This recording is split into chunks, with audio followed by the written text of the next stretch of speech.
Então, nessa ação penal 504.6512/94, depoimento do senhor ministro da Fazenda, Henrique de Campos Meireles. Senhor ministro, na condição de testemunha, Vossa Excelência tem um compromisso com a Justiça em dizer a verdade e responder as perguntas que lhe forem feitas, certo? Certamente. Eu vou advertir Vossa Excelência apenas porque a lei assim determina que, se Vossa Excelência faltar com a verdade, fica sujeito a um processo, certo? Certamente, sem dúvida. E feito esse compromisso, eu vou passar a palavra aqui ao defensor do senhor Luiz Inácio Lula da Silva, que arrolou Vossa Excelência como testemunha. Bom dia, ministro Henrique Meireles.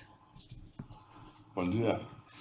Ministro, se eu estou certo, o senhor deixou a carreira no mercado financeiro em 2002 e ingressou na política a partir de 2002. É correto isso?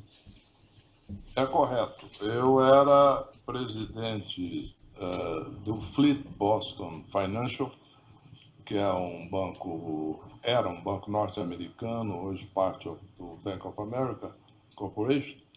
Aposentei-me lá no meio do ano 2002, voltei ao Brasil e me candidatei a deputado federal por Goiás, visando colaborar um pouco com o país.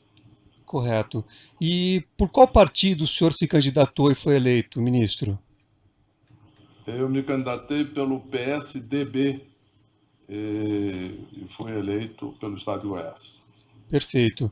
E só que, se eu estou correto também, o senhor, na verdade, já ingressou no governo do presidente Lula desde o início, não assumindo efetivamente o mandato de deputado federal. Sim, eu aceitei o convite para assumir a presidência do Banco Central. Já tinha sido diplomado deputado, mas ainda não tinha assumido o mandato, porque foi ainda em dezembro de 2002. Naquela época, não era viável essa acumulação, eu não poderia me licenciar para assumir o cargo, então eu renunciei ao mandato de deputado federal. Correto. E o senhor poderia dizer brevemente, quer dizer, o senhor assumiu esse cargo que foi ofertado pelo presidente Lula. Quais foram os critérios que o senhor avaliou para assumir esse cargo no governo do presidente Lula? Naquele momento, o Brasil enfrentava uma crise bastante forte, de preocupação com o novo governo, entre outras coisas, mas também em função da dívida pública que estava elevada, etc.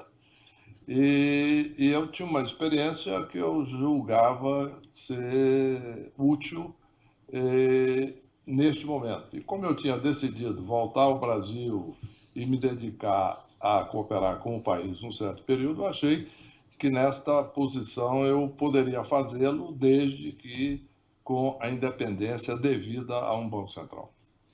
E o senhor teve essa independência garantida pelo ex-presidente Lula? Sim, quando o ex-presidente me convidou para o Banco Central, ele me perguntou se era possível enfrentar a crise e quais seriam as condições para eu aceitar. Eu disse a ele que sim, eu achava que era possível, sim, enfrentar a crise e eu poderia aceitar desde que o Banco Central tivesse independência de ação, e ele concordou. Perfeito. E cumpriu essa promessa feita ao senhor? Sim, cumpriu em termos práticos, porque independentemente de desacordos que eu tive com diversos membros da administração na época, outros ministros e etc., ou opiniões do próprio presidente, eu sempre tomei decisões no Banco Central de forma completamente independente e o presidente me manteve no cargo.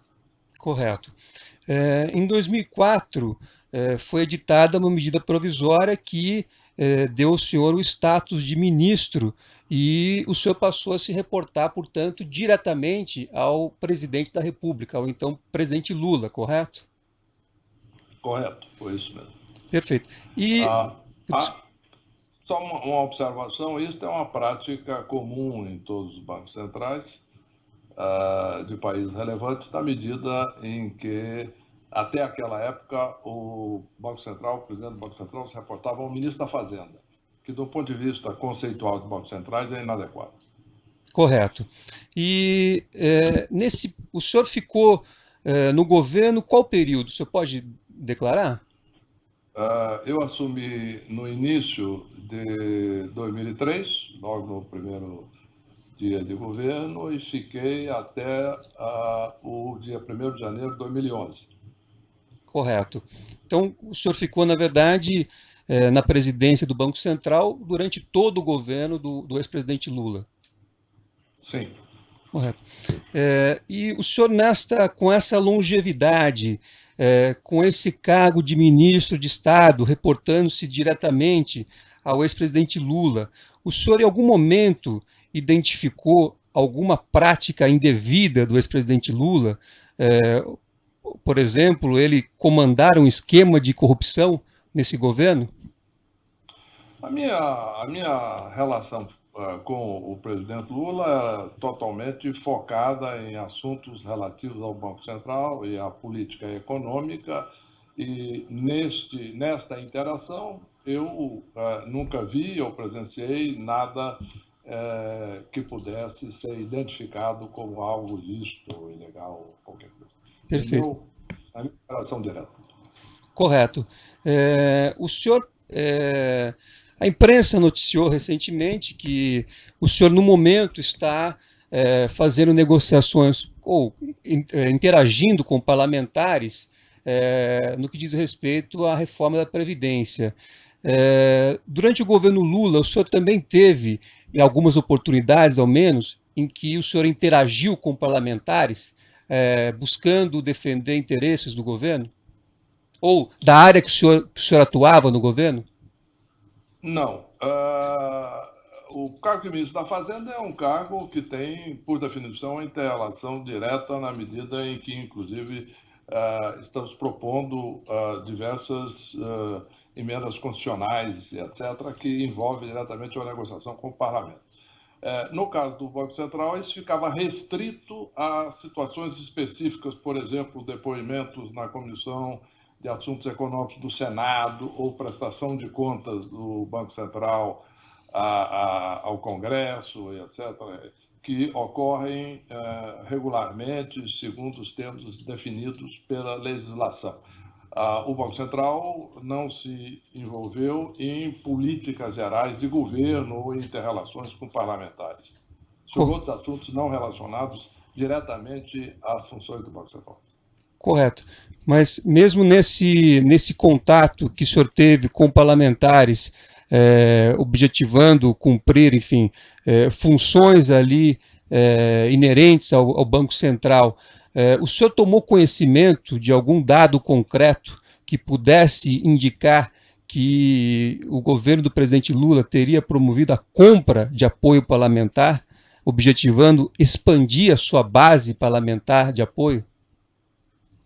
Não, eu não tive conhecimento, inclusive porque as minhas presenças no Congresso diziam respeito exclusivamente a assuntos do Banco Central. E, elaborando um pouco mais, para ser absolutamente preciso, pode ter havido, durante o período todo, alguns momentos em que algum parlamentar possa ter pedido alguma audiência ao Banco Central para mencionar alguma situação específica de alguma coisa que interessasse diretamente ao Banco Central, mas em nenhum momento eu tive nenhum tipo de conhecimento ou interação com outros assuntos que não fossem aqueles de atividade direta do Banco Central, então a resposta é não. Correto.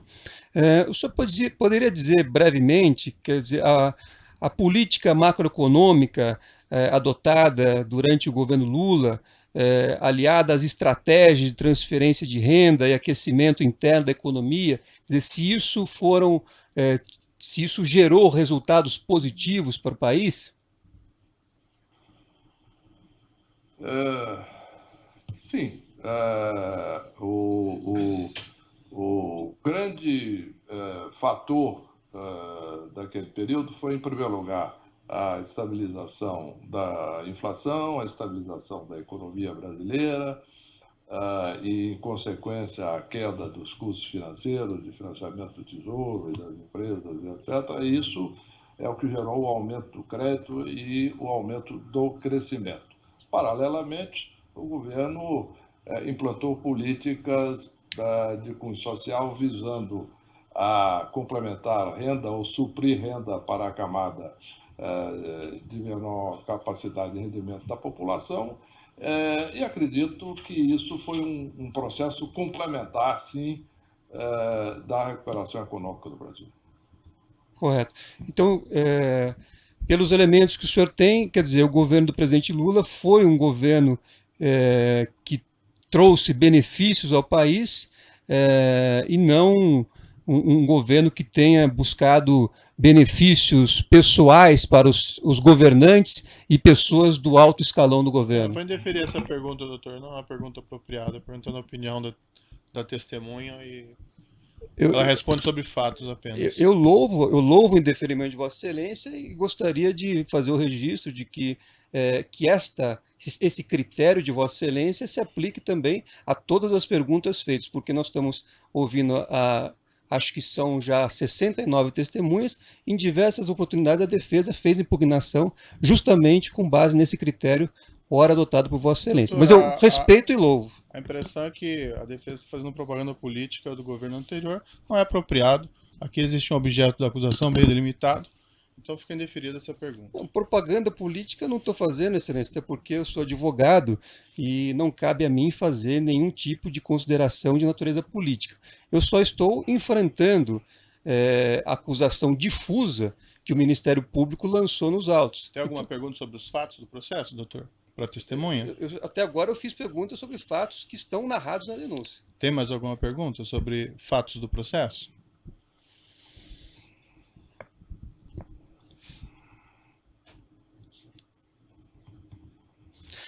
Ministro, apenas para finalizar, o senhor teve conhecimento de algum elemento concreto que pudesse indicar a presença de uma estrutura criminosa de poder durante o governo do presidente Lula, que tivesse o presidente Lula como comandante dessa estrutura criminosa? Eu não tive acesso a nenhum tipo de informação sobre isso, inclusive porque não era o papel do Banco Central. Correto. Eu agradeço Vossa Excelência pela disponibilidade e por colaborar com a Justiça. Não tem mais perguntas. Outros defensores têm indagações? O Ministério Público tem alguma indagação? O assento de acusação tem alguma indagação? Senhor Ministro, eu agradeço mais uma vez a disposição de Vossa Excelência para responder essas questões. Sei que, mais uma vez, digo que sei que o tempo de Vossa Excelência é muito valioso, mas o juízo também não tem perguntas a Vossa Excelência. Teria perguntas sobre economia, mas não é o momento apropriado, está fora do objeto do processo. Deixamos para uma outra oportunidade, eventualmente. Muito obrigado pela disponibilidade de Vossa Excelência. Obrigado, doutor Moro. Prazer falar com você. Prazer.